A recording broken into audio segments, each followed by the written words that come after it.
আসসালামু আলাইকুম রহমতুল্লাহি ওয়া বারাকাতুহু। মেসেজের মাধ্যমে তালাক দিলে তালাক হবে কিনা, এ প্রসঙ্গে অনেকেই জিজ্ঞেস করে যে মেসেজে আমি লিখে দিয়েছিলাম আমার স্ত্রীকে যে আমি তোমাকে তালাক দিলাম, তবে তালাক হয়েছে কিনা।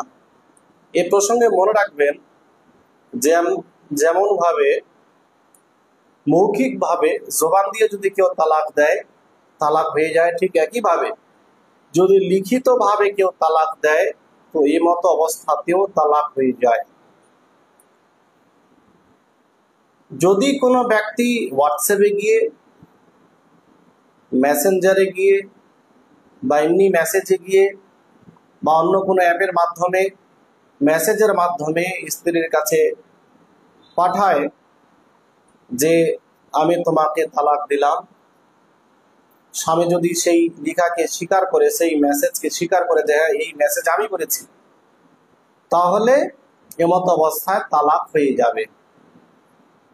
এক কথায় মেসেজের মাধ্যমেও হোয়াটসঅ্যাপের মাধ্যমেও যদি কেউ নিজের স্ত্রীকে তালাক দিয়ে দেয় তালাক হয়ে যাবে।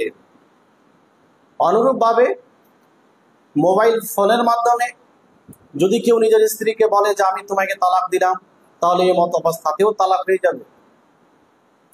অনেকেই মনে করে যে মোবাইল ফোনের মাধ্যমে তালাক দিলে হয়তো তালাক হবে না, তো এটা একেবারেই ভুল কথা। মোবাইল ফোনের মাধ্যমেও যদি কেউ তালাক দিয়ে দেয় আর পরবর্তীতে এসে স্বীকার করে যে হ্যাঁ আমি তালাক দিয়েছি, তাহলে তালাক হয়ে যাবে। তবে আপনাদের কথা বলবো যে তালাকের মশলা এটি খুবই জটিল হয়। একটি শব্দের এদিক ওদিক হয়ে যাওয়ার কারণে অনেক সময় তালাক হয়ে যায়, অনেক সময় তালাক হয় না।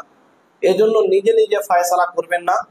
যদি কেউ মোবাইলের মাধ্যমে হোক, মেসেজের মাধ্যমে হোক, ফোনের মাধ্যমে হোক, যে কোনো মাধ্যমে হোক বা মৌখিক ভাবে হোক তালাক দিয়ে দেয়, তাহলে সে কোনো মুফতি সাহেবের সঙ্গে যেন অবশ্যই আলোচনা করে যে আমি এই বাক্য ব্যবহার করেছি, এমত অবস্থায় তালাক হবে কিনা। তালাকের মশলা খুবই জটিল, এই জন্য নিজে নিজে ফয়সালা করা যাবে।